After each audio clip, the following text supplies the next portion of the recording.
kebanyakan mereka mati dalam keadaan mereka pun tak tahu mereka akan mati. Tuan-tuan baca ayat ni, balik tuan-tuan cari. Ayat ni dia cerita antara babak dan suasana yang akan berlaku pada malam pertama.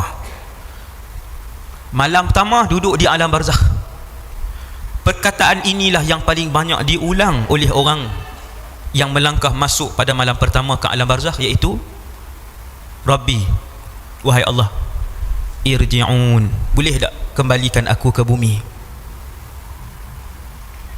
Tuan-tuan percaya ke tak? Ayat ni lah tuan-tuan akan tengok, ayat ni lah yang tuan-tuan akan dengar bila kita dan saya masuk ke alam barzakh nanti. Allah ambil ayat ni, Allah rakamkan ayat ni dalam Quran, bagi tahu kat saya, kita hak duk hidup atas muka bumi ni, jaga-jaga jangan sampai mulut kita pun mendoakan seperti ayat ini, kerana doa ini, permintaan ini datang daripada mulut-mulut mereka yang mati tetapi tidak sempat beramal saleh ketika diberikan peluang oleh Allah hidup di atas muka bumi ini.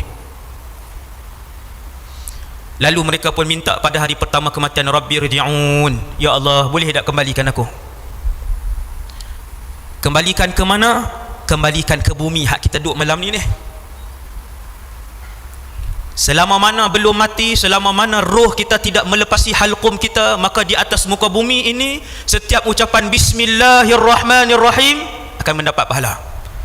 Setiap ucapan Subhanallah ditulis oleh malaikat. Setiap 10 sen yang dimasukkan kerana Allah, maka dikirakan kebaikan oleh Allah Subhanahu wa ta'ala. Maka ramai yang menyesal di malam pertama berada di alam barzakh, ramai yang memohon kepada Allah mengulang-ulang, Rabbi irji'un, boleh tak ya Allah kembalikan kami sebentar sahaja di atas muka bumimu? Untuk apa wahai yang meminta pada hari pertama di barzakh?